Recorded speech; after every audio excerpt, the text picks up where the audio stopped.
Era la tarde del 27 de agosto del 2016.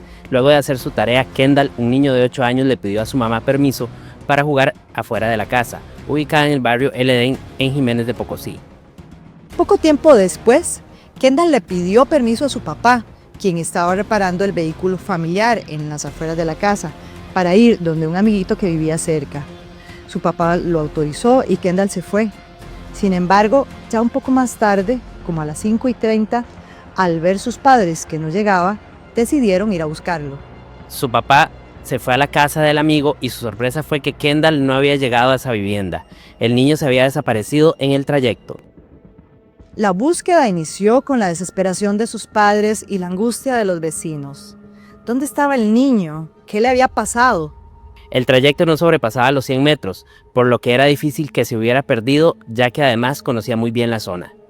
Este es nuestro último episodio de la 4ª temporada de Expediente 043 y en él le contamos la triste historia del niño Kendall Martínez. Tenemos que hacer la revisión del cuerpo, ¿verdad? Quiso hacerle algún daño al niño o O demás. sea, yo no lo creía, ¿verdad? Parecía muy real. Solté en llanto porque yo no sabía qué hacer. Expediente 043.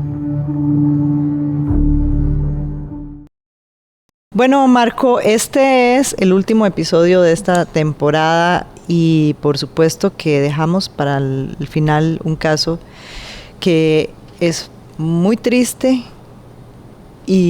pero muy impactante, que por eso lo dejamos para el final. Así es, Mari, el último episodio y un caso donde tocará muchas fibras porque si bien todos los casos son muy impactantes, donde hay menores de edad involucrados es aún más triste, sí. Exactamente. Y bueno, 2 personas que estuvieron en este caso desde el inicio son Hazel Rojas Víquez, que es especialista de la escena, y el compañero Andrei Barbosa Villalobos, que estuvo como investigador. ¿Ustedes trabajaron juntos en el caso? Sí, juntos. De hecho, estábamos en el grupo de guardia, entonces éramos 3 personas. Hazel, un compañero Oscar Porras, que ya no labora en el OIJ, y mi persona. ¿Y cómo recibieron el caso? O sea, ¿en qué momento, a qué hora? ¿Cómo recibieron? Eso fue un sábado, un día sábado. Bueno, las labores se distribuían de la siguiente manera. Una pareja, en este caso, pues yo era el encargado del grupo. Entonces yo estaba con Oscar ese día, de 7 a 7 de la noche. Y en la noche ya llegaba Hazel a hacer el relevo. Entonces ella se quedaba ahí en radio y atendía cualquier cosa que ocupara, pues lo llamaba a Oscar o a mi persona, cualquiera. Entonces ese día eran como las 4 de la tarde. En la delegación de Siquirres, de Guapiles, sí, perdón, sí. En la delegación de Guapiles. Era un sábado y pues solo estábamos nosotros, Oscar y yo, y la radiooperadora. Y nosotros andábamos por el lado de la Rita de Guapiles haciendo pues las labores diarias, ¿verdad? Inspecciones, esas cosas que hacemos. Y me entró una llamada de parte de la radiooperadora que nos informó que la central de radio nos había llamado informando de que había un menor desaparecido en el lado de Jiménez, de Guapiles. Entonces yo dije a Oscar, no, vamos a atender ese caso porque el asunto de menores siempre hay que darle prioridad. Pero nosotros creímos que era una desaparición típica que se da en esos lugares, que nos llaman muchas veces, de que es un menor que tal vez se peleó con la mamá y se huyó de la casa y aparece a las 2 horas. Eso se da mucho, esas llamadas allá. Entonces nosotros creímos en realidad que era un caso así. Jamás nos íbamos a imaginar lo que nos íbamos a encontrar. Entonces nosotros llegamos a la zona, a la comunidad, y ya había mucha gente buscando al menor, a Kendall. Buscamos a los papás, hablamos con ellos y ya nos dijeron que sí, que es que el chiquito le había pedido permiso para salir a jugar donde un amigo y no había regresado, y ya era muy tarde, eran como las 6 de la tarde en ese momento y ya no había regresado. Entonces toda la comunidad se organizó y estaban buscándolo. Eso es una zona rural. Entonces ahí es común que los niños salgan a jugar o que jueguen en la calle o que anden ahí jugando bola, jugando con las bicicletas. No pasa mucho carro, me imagino, ni nada como para que... No es una carretera principal, entonces sí, no pasan muchos carros y la gente, todo el mundo se conoce entre ellos ahí. Entonces nosotros empezamos a ayudar en la búsqueda y entrevistando a unas personas, a los vecinos, nos dijeron que la última vez que lo habían visto era cerca de la casa de un muchacho que vivía como a 50 metros más o menos de la casa de los papás, de nombre Jordi, que le decían Pirulo. Pirucho. Uh-huh. Le decían Pirucho. Entonces, varios vecinos nos dijeron lo mismo, que primero que lo habían visto hablando por el portón de la casa con este sujeto y que posteriormente un vecino sí lo vio como que entró. Entonces, ya los vecinos se habían acercado a la casa también y habían visto como gotas de sangre en el corredor y por la parte de atrás, porque eso es por detrás de la casa. Pasa un río, el río Jiménez, queda muy muy cerca. Entonces todos los vecinos andaban buscando por el río también, por aquello de que los chiquitos se pudiera haber estado jugando por ahí, por el margen del río, y se hubiera caído al río. Entonces ya cuando yo analizando la situación y viendo el tipo de caso al que estábamos enfrentando, yo le dije a Oscar, preparémonos porque yo creo que va a ser una larga noche. No andaba bien la cosa. Sí, hasta que se me escalofría, me dan escalofríos. Es una larga noche, va a ser una larga noche porque esto no me pinta bien la cosa. Entonces, se organizó un cuerpo de búsqueda, ¿verdad? Cruz Roja, Fuerza Pública y los vecinos también. Y yo, llevamos a los papás a la delegación para que le tomaran la denuncia, para que interpusieran ya la denuncia formal. Ya cuando estábamos en la delegación y los papás del niño estaban a la espera de que le tomaran la denuncia, nos llama la central de radio y nos informa de que el cuerpo apareció en el río, como a 200 metros de la casa, el río abajo, pero que estaba sin cabeza, estaba decapitado y que la cabeza no aparecía. Entonces ese momento sí fue muy duro porque, primero que todo por el tipo de muerte, era un niño de 8 años. ¿Y ustedes estaban con los papás? Y nosotros estábamos con los papás. ¿Y te tocó que darle la noticia? Y ese fue el momento más duro, sí, que ellos darle la noticia y que ellos se dieran cuenta de lo que había pasado. Sí, ese momento fue muy impactante porque uno tal vez yo no estaba preparado para semejante noticia y menos dársela a ellos. Sí, como llegar a decirle a los papás que lo habían encontrado muerto y sin cabeza. Muerto y sin cabeza es lo peor, ¿verdad? Entonces, yo creo que ya Hazel estaba en ese momento. Sí, ya eran como... la denuncia se tomó a las 9:33 de la noche. Y cuando el señor estaba poniendo la denuncia, recuerdo que quedaba muy cerca de cabina de radio. Y cuando sonó, ¿verdad? Base 10 central, para informar que apareció, a mí...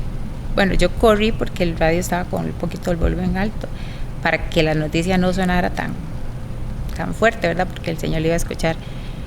Y ahí empezamos a alistarnos, porque de hecho estábamos debatiendo ese día, recuerdo, porque yo tenía para ese momento 5 meses de haber salido de curso básico, era como el primer caso así fuerte que iba a ir, ¿verdad? Y era el debate si iba o no iba, porque, ¿verdad? Por todo lo que había que hacer.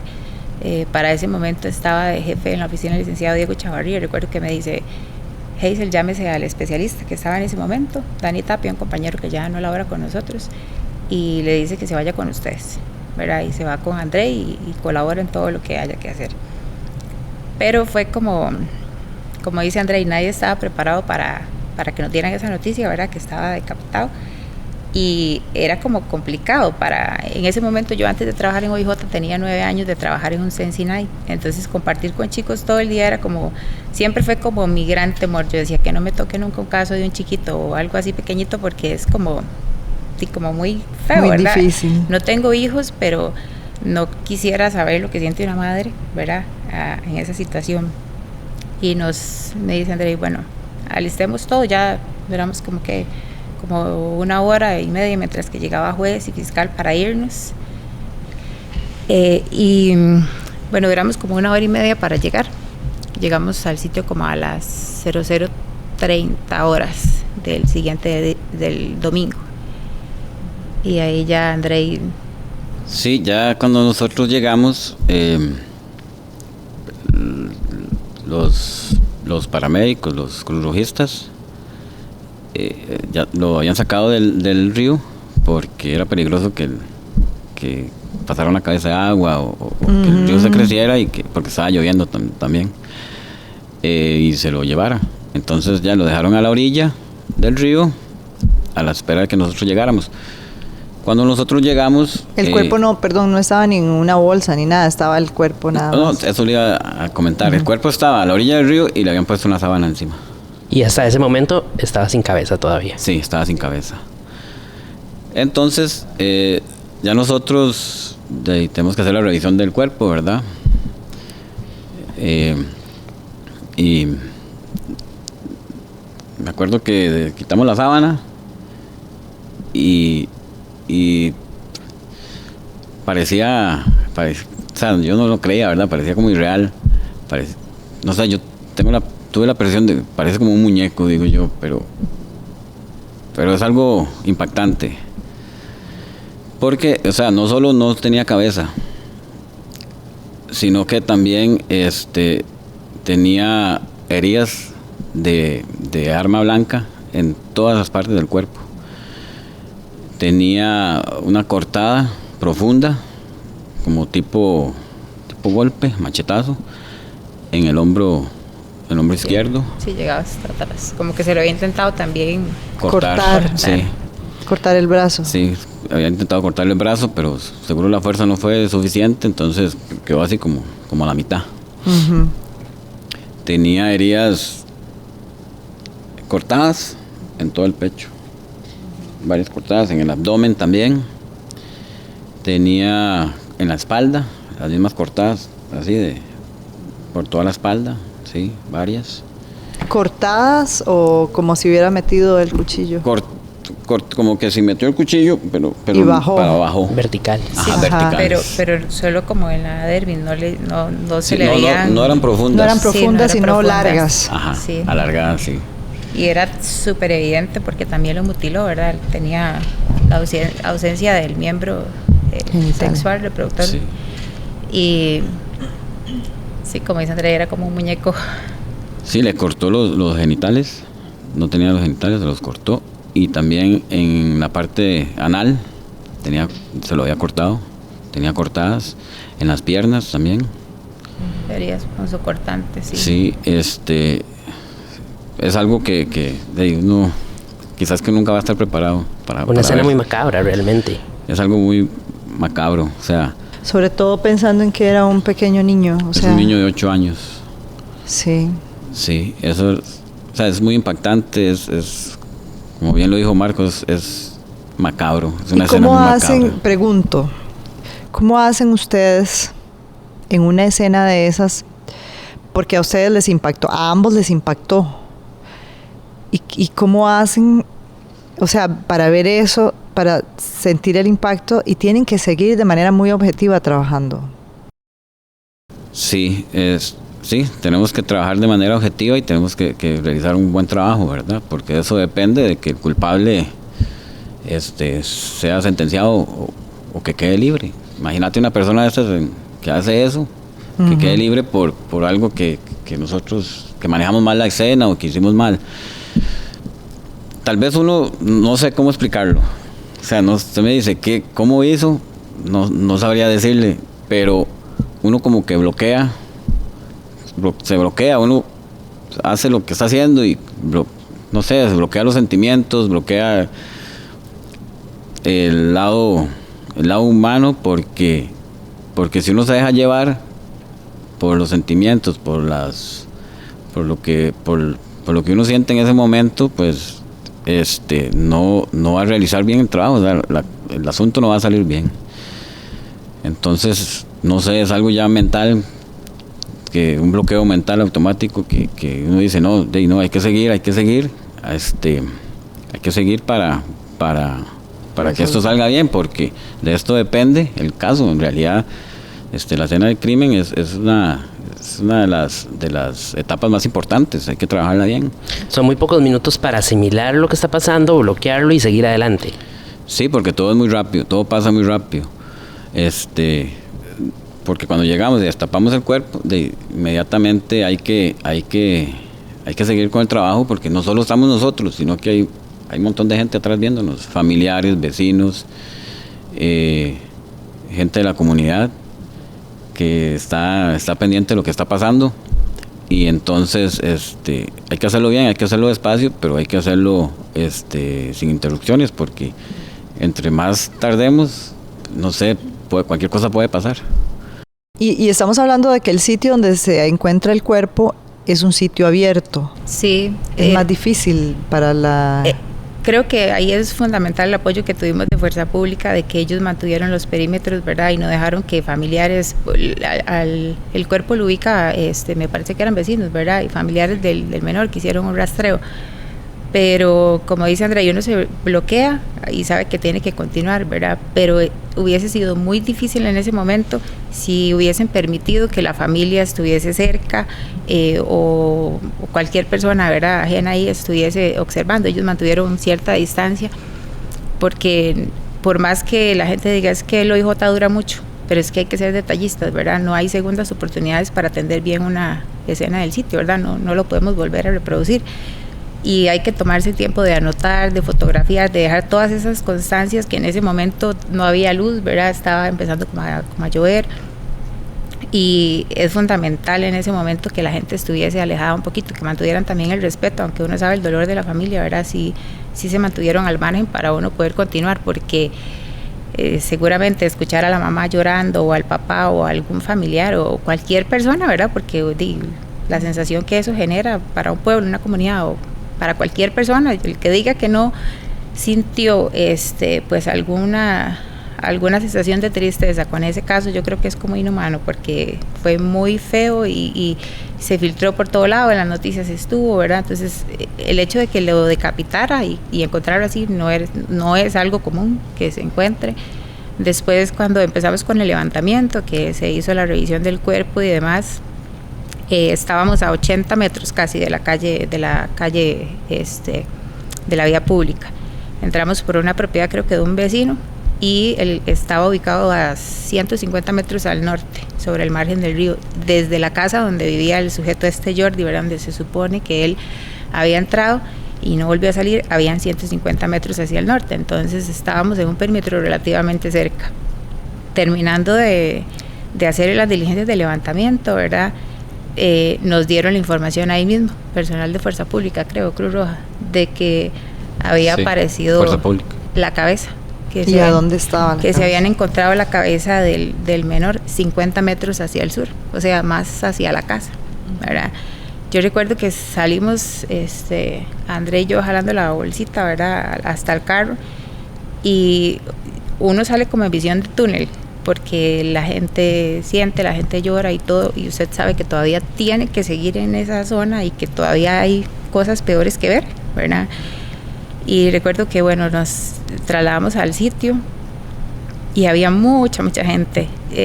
Como contó Andrea al principio, la casa de Jordi estaba pues a nivel de calle en la parte frontal, pero en la parte posterior es como una ladera, entonces había que pues bordear y todo para llegar por ahí y bajar, porque de ahí estaba más cerca para accesar al lugar. Como era tan oscuro, yo recuerdo que iba como de segunda o de primera en la fila, no estoy segura, y bajando hacia el río, yo sentía que me estaban viendo, ¿verdad? Y yo le decía a Andrei, al hombre para el otro lado del río, es que yo siento que alguien me está viendo. Ay, camine, que se va a caer, no sea necia, ¿verdad? Porque ya íbamos con el agua como a las piernas, digamos, cada vez nos metíamos más al agua, porque la cabecita no, yo digo que él no fue que la tiró y que se fue, porque nosotros decíamos, posiblemente el agua se la llevó, pero no, el sujeto ese tuvo el tiempo de ir y prensarla con unas piedras porque ella estaba sumergida, estaba así, ¿verdad? Y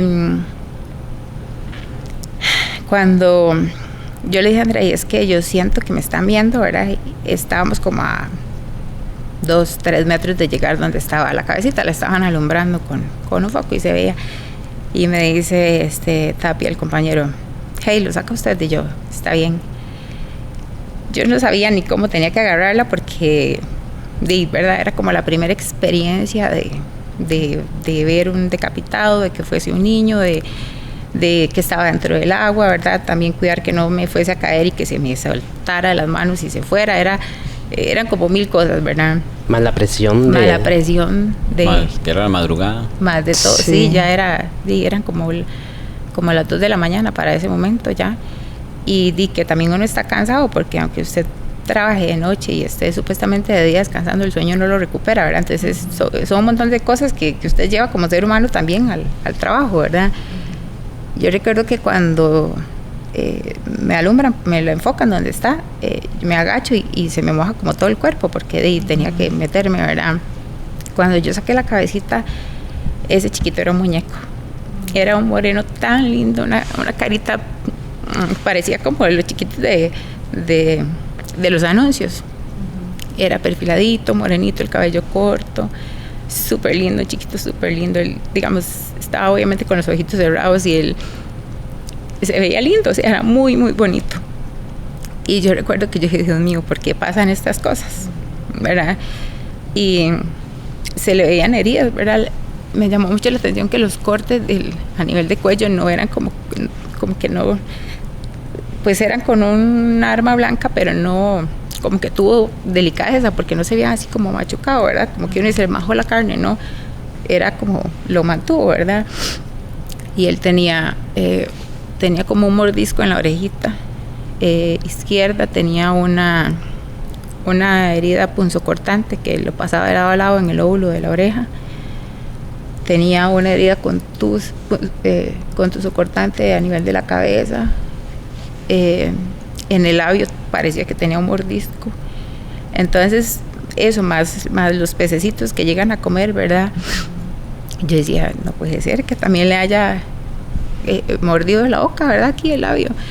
Y cuando yo me volví, ya Andrei tenía la bolsa con Daniel para meter la cabecita. Yo recuerdo que yo soy católica y yo lo persigné. Y yo dije, Dios mío, dale paz, porque pucha, es un menor.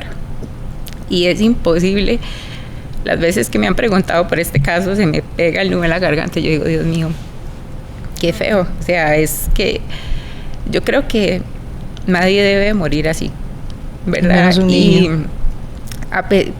el país va pues en aumento con la criminalidad y demás, y yo digo, a veces pues se dan homicidios, pero son entre personas grandes que tal vez, digamos que tienen la capacidad de defenderse, pero es que él no tuvo oportunidad, ¿verdad? O sea, no tuvo ni siquiera oportunidad para desarrollarse, para superarse, para cumplir todas las metas, estaban ahí, en una bolsita, que ni siquiera hay bolsas, ¿verdad, Andrei? Para eso, porque todas las bolsas de muertos son inmensas, hay que cortar y uno no se espera jamás ver algo así, es feo, y todavía venía lo peor porque había que salir de ahí. Y ya para ese momento en que ustedes estaban haciendo ese trabajo, ya se estaba buscando a Jordi como sospechoso de haber cometido este homicidio. De hecho, desde temprano, desde que los vecinos dijeron que habían visto al niño ahí en esa casa entrar, la última vez que lo vieron fue entrar ahí, un grupo de vecinos ya estaban buscando a Jordi, sí, ya lo estaban, y también la fuerza pública. Sí, ya era el principal sospechoso. Sí, él era el principal sospechoso de lo que había ocurrido. Sí, para ese momento ya estaba la búsqueda. Y ya los agentes, y ya ustedes como agentes y los compañeros de ustedes haciendo todo lo respectivo con el Ministerio Público para pues ingresar a la casa de este sujeto. Sí, de hecho que desde el momento en que nosotros vimos gotas de sangre en la vivienda y que los vecinos nos dijeron que era el último lugar donde vieron a Kendall, nosotros coordinamos la custodia de esa vivienda para que nadie ingresara, para preservar la evidencia que había adentro y también para que los vecinos pues no interfirieran, porque había gente muy enojada que quería tomar represalias contra Jordi y contra la casa también. Entonces se mantuvo la custodia y ya luego de que se realizaran la extracción del cuerpo y de la cabeza de Kendall, se solicitó un allanamiento. A la vivienda. Sí, claro, del se realizó la dirección funcional con el Ministerio Público, se habló con el fiscal y ya se estaba coordinando un allanamiento a la vivienda para localizar más evidencias y para ya amarrar ya el caso y tener clara certeza de que ese sitio fue donde ocurrieron los hechos, donde se dio la muerte. Hay algo que me llama la atención y que lo decía Hazel ahora, porque le da muerte al niño, tira el cuerpo en el río y todo, pero, o sea, no sé, me da la sensación como que él también quería que fuera encontrado, porque posiciona la cabeza de tal manera que no se la lleve el agua y que lo puedan encontrar. Sí, como que lo puedan encontrar, no sé, o sea... Sí, yo estudié criminología y había una teoría que decía que el perpetrador siempre llega a ver la magnitud de sus eventos, ¿verdad? Entonces yo siento que él, al dejar todo tan cerca, es que, digamos, él pudo haberse llevado para cualquier lado, a un charral, cruzar el río y demás, y lo hizo en su propia casa, ¿verdad? Que de hecho cuando nosotros íbamos saliendo se veía como el piso de madera debajo de la casa, ¿verdad? Desde la parte inferior, y se veía como goteaban las gotas de sangre así desde arriba hasta el piso, y yo decía, esto es como una masacre allá adentro, porque para que haya caído hasta abajo, ¿verdad? ¿Cómo fue? ¿Qué pasó? ¿Se defendió el chiquito? ¿Se intentó correr? ¿O qué le hizo? ¿Verdad? Es súper impactante ver eso, y entonces yo digo, bueno, pudo haber dejado que el agua se fuera y se llevara a la cabeza. El cuerpo tal vez no, porque no estaba crecido el río, ¿verdad? Era época apenas de empezar a llover. No estaba oculto. Él no tomó ninguna precaución o previsión para que no se encontrara. Y eso que cayeran las gotas y todo, les hacía pensar a ustedes como investigadores también, que me surge la duda de que pudo haber permanecido varios tiempo antes de ser lanzado el cuerpo al río, que hubiese quedado bastante sangre dentro de la casa. Sí, porque el chiquito se desangró. Sí, eso fue muy reciente. De hecho, que eso fue muy reciente. Eso es asunto personal mío, pero yo creo que mientras nosotros estábamos ahí buscando afuera, él estaba con el niño adentro. Y estaba con el niño ahí. Eso es algo que yo pienso, ¿verdad?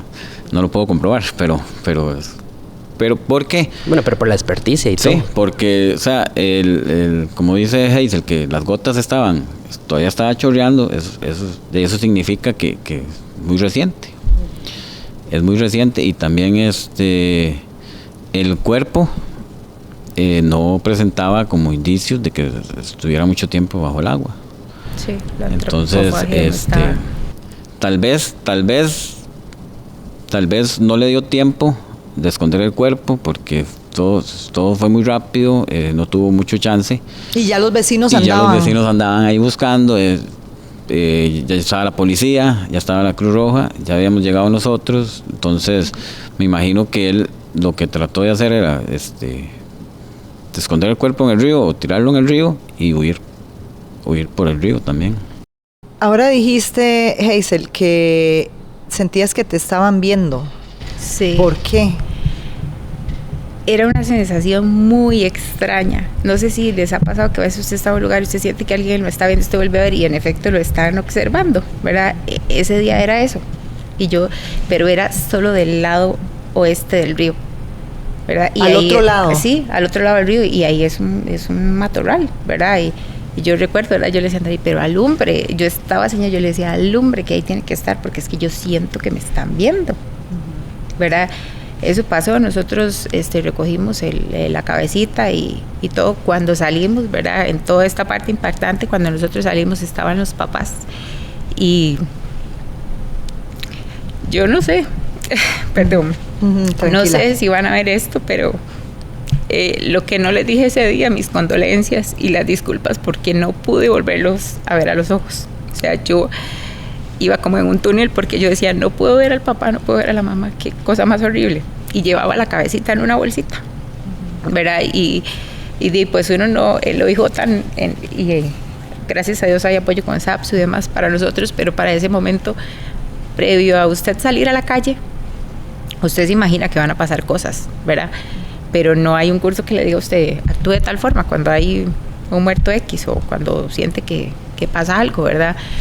Y llegamos a la oficina y teníamos que colocar las 2 bolsas en una cámara de refrigeración a espera de hacer la documentación para que Transporte Forense se trajera las 2 bolsas del cuerpo, ¿verdad? Porque no podíamos ponerlos juntos.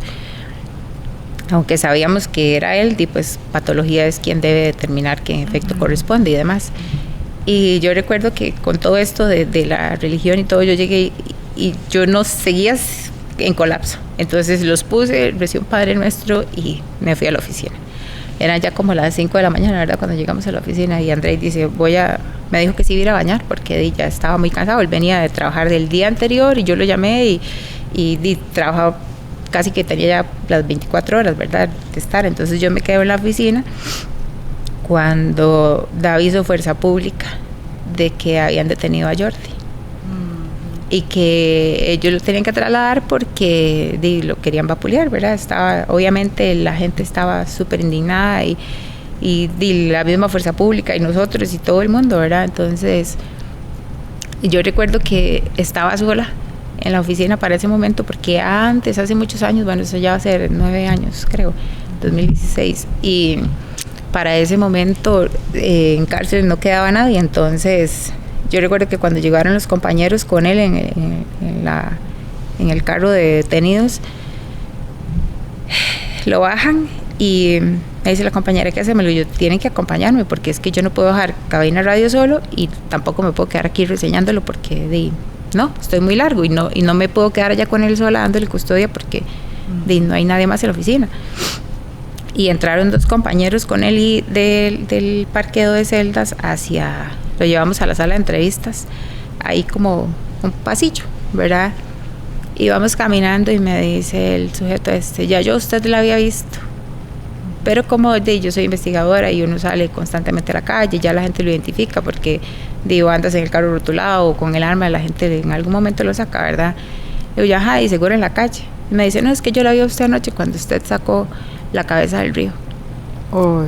Yo sentí... O sea, él estaba bien, era él el que te estaba viendo. Ahí comprobaste que realmente te estaban viendo. Claro, yo sentí que me bajaron y me subieron y era como un vacío y yo decía, Dios mío, o sea, gracias a Dios se detuvo, pero en ese momento él estaba ahí. Y claro, si hubiese sido, quién sabe ni qué hubiese pasado en ese momento con tanta gente, ¿verdad? Ahí de que lo hubiesen detenido en ese momento, pero se siente horrible esa sensación de que te observan y saber que me lo dijo como que si no hubiese pasado nada, o sea, como que si me hubiese estado contando un chiste, todo tranquilo. Él estaba desinhibido, tranquilo, caminó de lo más normal. De hecho, cuando le abrí la puerta para la sala de entrevistas, es un espacio muy pequeño, él venía como mojado todavía, la pantaloneta, entonces le digo, yo siéntese en el piso porque las sillas pues están de tela y esa ropa había que decomisarla, ¿verdad? Para buscar sangre y demás.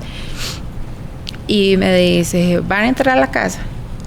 Entonces yo solo me le quedé viendo, ni le dije ni sí ni no, porque en ese momento, primero él es un detenido y nosotros no tenemos potestad para interrogarlo, aunque uno quisiera saber de todo, pues no me corresponde, ¿verdad? Y me dice, es que debajo de la mesa está el cuchillo, es un cuchillo de puño blanco. Me dice, lo que usted está buscando es que yo le corté la cabeza y me movía las manos ¿Cómo lo había hecho? como si hubiese cortado un pollo, o sea, y yo dije, ¿qué ser más infeliz? Y perdón por la palabra, pero es que Sí, claro, enfrentar era todo horrible, eso. ¿verdad? Y yo no sabía ni qué hacer, y seguro la inexperiencia del momento y todo, uno dice, o sea, dan ganas de todo. Sí, claro.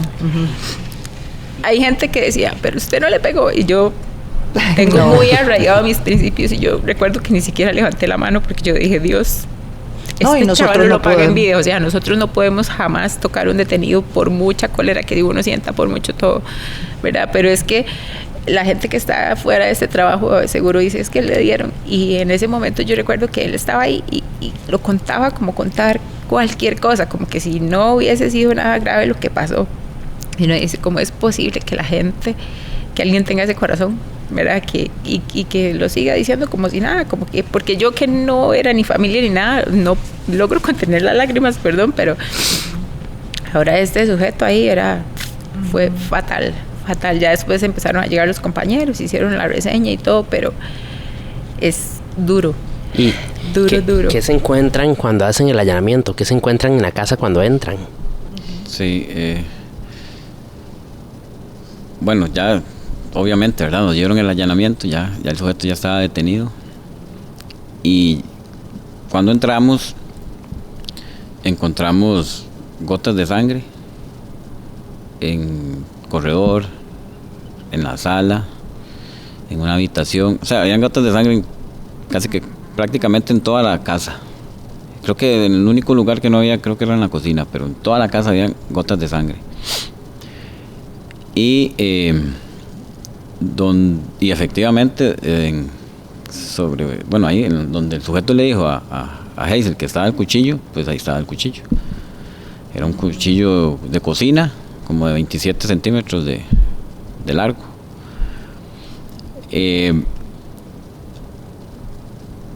La parte, o sea, lo peor de la historia. Sí, fue entrar al cuarto del sujeto. Porque habían charcos de sangre, había un charco de sangre inmenso. La cama estaba llena de sangre. Y habían rastros de sangre en las paredes. En las paredes. En las paredes. Quizás del niño como... Eran Proyecciones. Sí, proyecciones, como pringados. Como que él cortó y al cortar pringó, o sea, cortó con fuerza y pringó. se proyectó la sangre sobre la pared. Y sí, ya quedó el punto donde llegó la sangre y bajaban. Sí, bajaban las gotas por la pared. Las gotas sobre la pared. Y también había sobre el piso había un rastro de sangre que era como de arrastre, como que agarró el cuerpo y lo arrastró. No lo alzó, lo arrastró. Y eso fue muy feo porque en ese momento ya nosotros habíamos visto lo que había pasado, habíamos visto el cuerpo y uno llega y uno dice, uno se imagina, o sea, imagínese el terror que pasó ese niño ahí. Y en ese momento que ustedes ven eso, me llama la atención también, ustedes van como en su mente recreando lo que pudo haber pasado. Sí, uno se imagina. Se hace, perdón, y ahora que Marco pregunta eso, se hace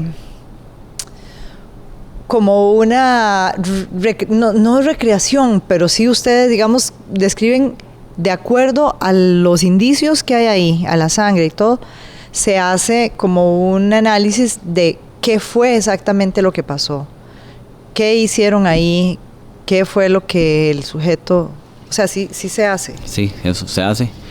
Eso se hace, o sea, se toman como esos indicios, como lo que pudo haber pasado ahí, sí, lo que pasó. Y también dentro de uno se imagina lo que pasó y dejando, no se puede dejar de lado los sentimientos, ¿verdad? Entonces uno dice, el terror que pasó ese niño ahí, o sea, cuando lo llevaba, qué pudo haber pasado. cuando su primer corte, no sé, o sea, es algo, usted solo piensa eso, piensa que pudo haber pasado el niño, o sea, uno piensa eso como investigador, como alguien que yo nunca lo conocía al niño, ni conocía al sujeto, ni conocía a nadie. Imagínense lo que pueden pensar los papás.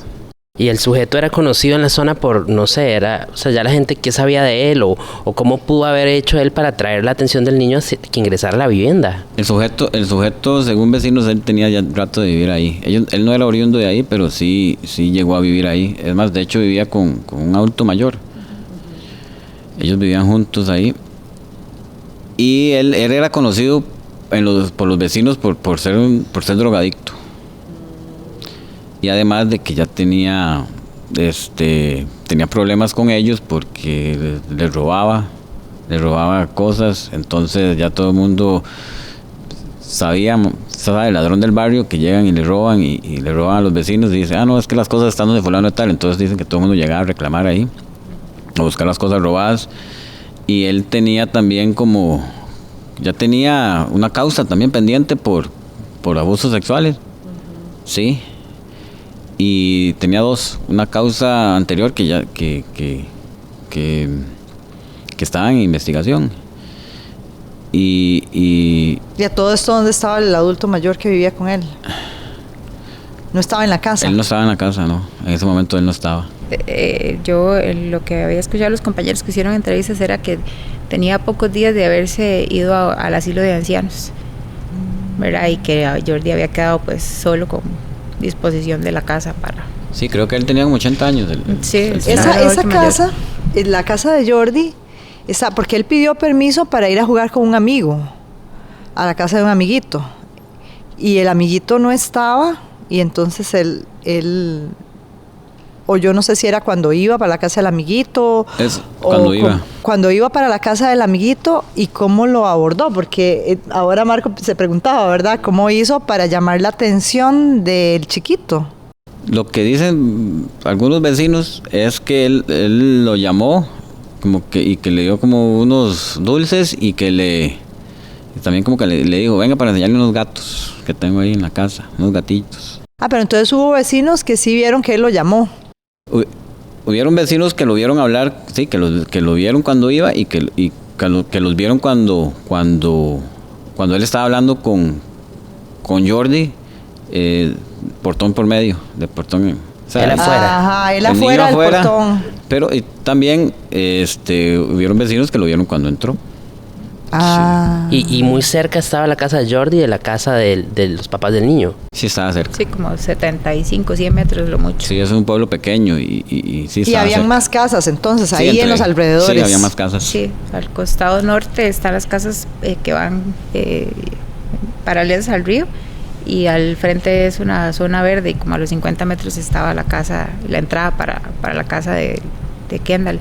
Es que el chiquito, cuando el papá lo busca, ¿verdad? Van donde el niño que dijo que iba a ir y no, es que él no llegó. Ok, no llegó ahí. Él no llegó, o sea, no, es que aquí no llegó Kendall. No llegó.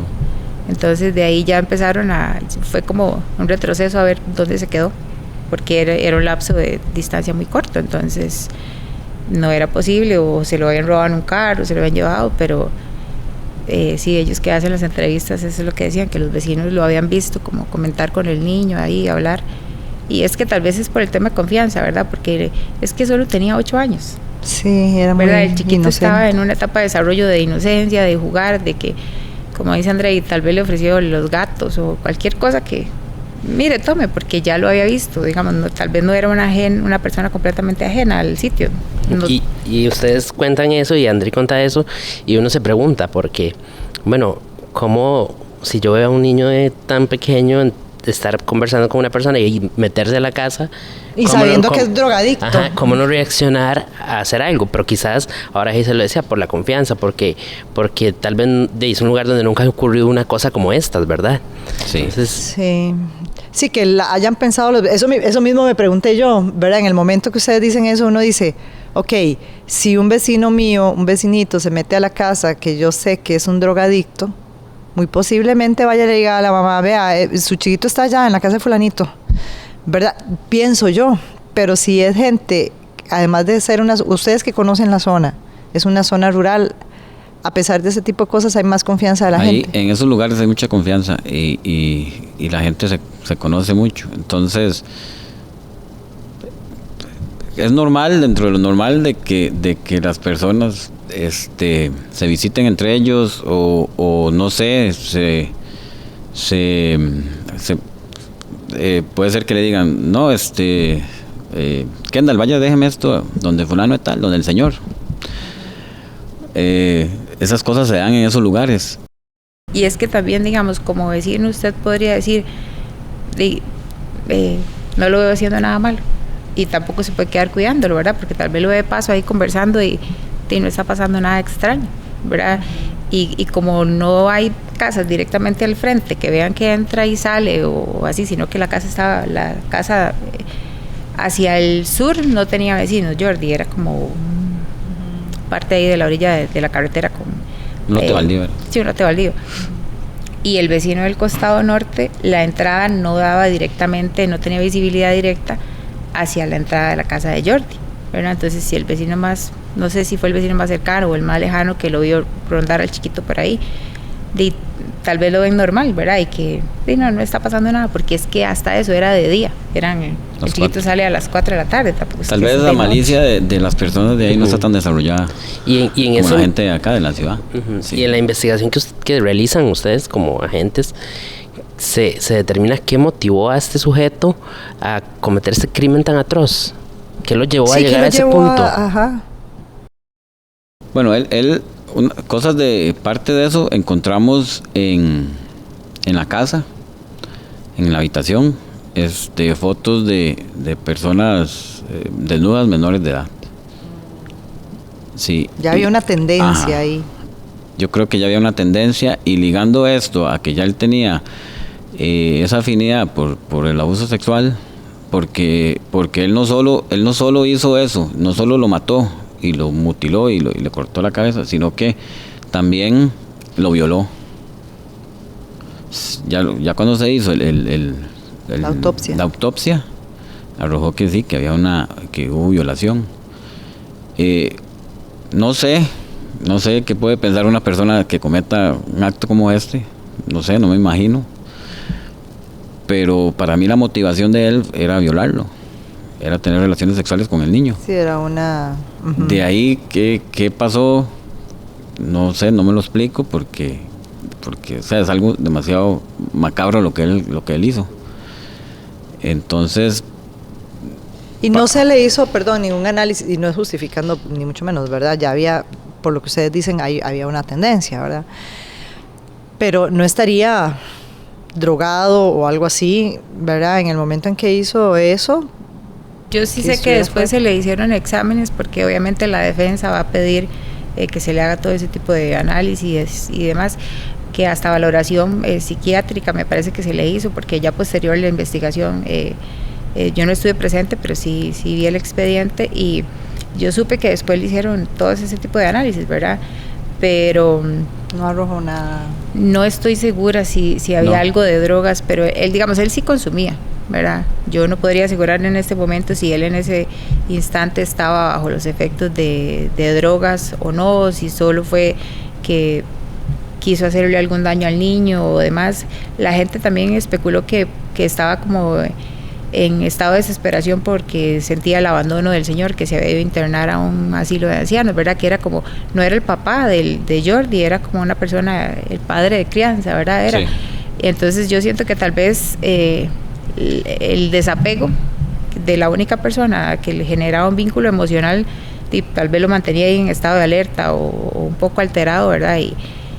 Y algo pasó, uh-huh, que se le ocurrió hacer semejante cosa, ¿verdad? Y pudo haber sido también, les pregunto, que hubiese obviamente resistencia por parte del niño, que lo llevara a matarlo, porque si ya había un antecedente de abuso sexual y todo, y la víctima no murió, pudo haber una resistencia, según digamos la experticia de ustedes como investigadores.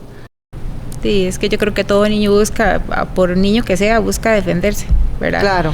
Entonces yo sí creo que el chiquito intentó en alguna forma huir y demás, y tal vez por eso fue que que pasó algo más grave, ¿verdad? Que tal vez el chiquillo dijo, no, voy a ir a acusarlo con mami, o qué sé yo, ¿verdad? Tantas cosas pudiesen dar en el momento que lo alteraran más a él para llevar a cabo esta situación.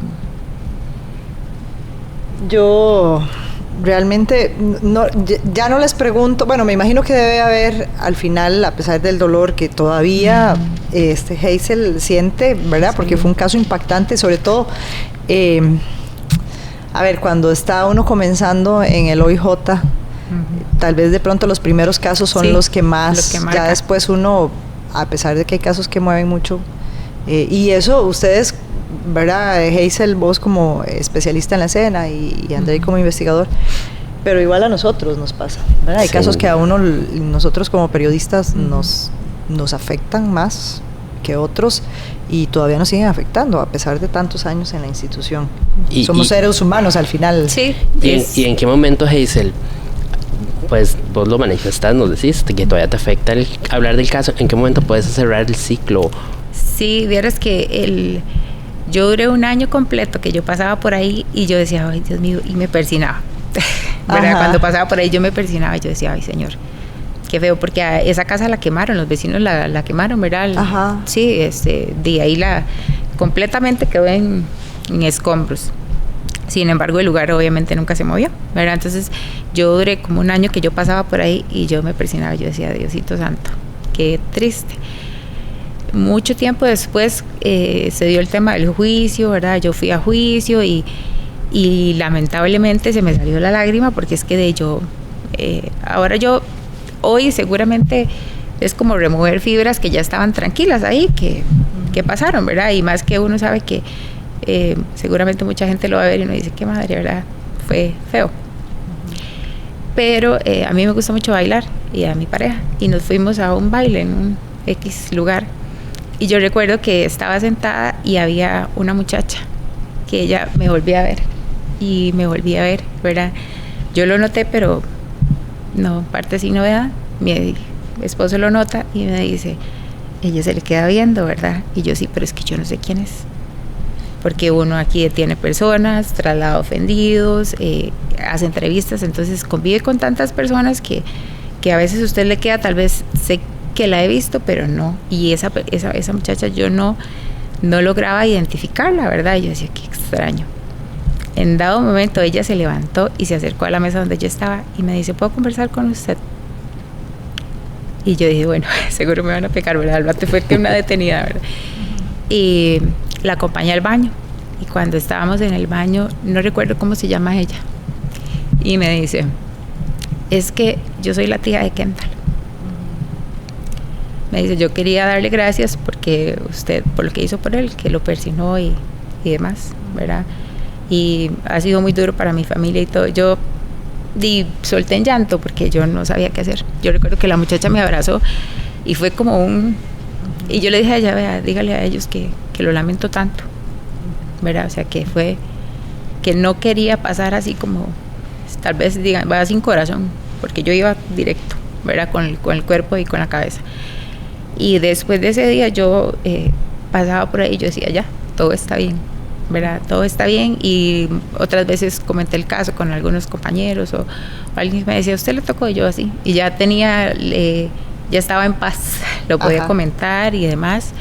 Pero sin embargo es algo tan triste, ¿verdad? Que yo recuerdo, yo puedo cerrar los ojos y yo recuerdo perfectamente esa carita linda, donde tenía. Sí. Cada cosa, ¿verdad? Cada herida, cada herida que nunca debió tener. Sí. Y sí, es feo ver que un niño, ¿verdad? La indefensión de un niño y que los años pasan y pues no llegó a desarrollarse, ¿verdad? En juicio me parece que alegaban que es que Jordi no le debían de poner una pena tan alta porque él tenía derecho a superarse y salir para reinsertarse a la sociedad. Y yo decía, no lo puedo creer que tengan todavía. Y obviamente uno sabe que es el trabajo del defensor, ¿verdad? Que para eso está y que tiene que ser sumamente objetivo, pero ¿cómo cuesta, verdad? Ser equitativo, porque él le quitó todo a esa familia, destruyó una familia, destruyó una vida y ahí está, ¿verdad? Sigue en prisión tranquilo y Bueno, Que de Dios lo hecho, perdone. sí, exacto. Uno tiene que dejar las cosas. Bueno, los que somos creyentes los dejamos en manos de Dios. Creo que de hecho la pena fue de 50, con todos los delitos fue de 51, un poco más de 51 años, que obviamente por nuestra legislación queda en 50, Sí. Sí. ¿verdad? Entonces digamos que de alguna manera, a ver, eso no le devuelve a la familia, al niño, Jamás. pero por lo menos saben que se hizo justicia, ¿verdad? Sí. No, y de hecho, que también para nosotros es satisfactorio saber que hicimos un buen trabajo y que gracias a eso, pues, la persona que cometió ese crimen, pues, está sentenciado en estos momentos y está cumpliendo una pena. Parte de la labor de nosotros, pero queda la satisfacción personal de que hicimos lo mejor que pudimos haber hecho en el momento y pues logramos hacer un trabajo profesional, que a eso nos dedicamos y a eso es lo que estamos, ¿verdad? Pero también queda esa satisfacción de que logramos y contribuimos a que una persona como estas pues no esté en sociedad, porque es claro que no puede vivir en sociedad. Exactamente. Y que hay una familia que recibió justicia. Exacto. Sí. Bueno, pues de verdad muchas gracias por contarnos este caso, porque realmente creo que de las 4 temporadas es uno de los casos más duros, más difíciles que... Sí, y es un caso indiscutiblemente que es inevitable para uno como ser humano no sentir dolor y no sentirse triste, ¿verdad? De todo, como lo decía ahora y como lo decía Andrei, todo lo que pudo haber vivido ese niño dentro de esa casa. Y muchas gracias también por el trabajo que ustedes realizan y por el trabajo que realizan día a día para poder llevar dentro de lo que cabe paz a las familias de las víctimas, ¿verdad? Sí, un trabajo muy profesional realmente. Muchas gracias. Muchas gracias. Bueno, Marco, y de esta manera finalizamos con esta temporada de Expediente 043. Sin duda, como les dije, un caso muy triste. Yo creo que uno de los más difíciles que hemos tenido en estas temporadas de Expediente 043, pero que también nos deja mucha enseñanza y el gran trabajo que hacen los compañeros. Así es, una temporada más. Esperamos que las próximas también nos sigan escuchando y sigan compartiendo también los podcasts con todas las personas para que puedan enterarse del trabajo tan profesional que se realiza en el OIJ y de lo también que los investigadores, a fin de cuentas, son seres humanos que tienen que vivir el día a día.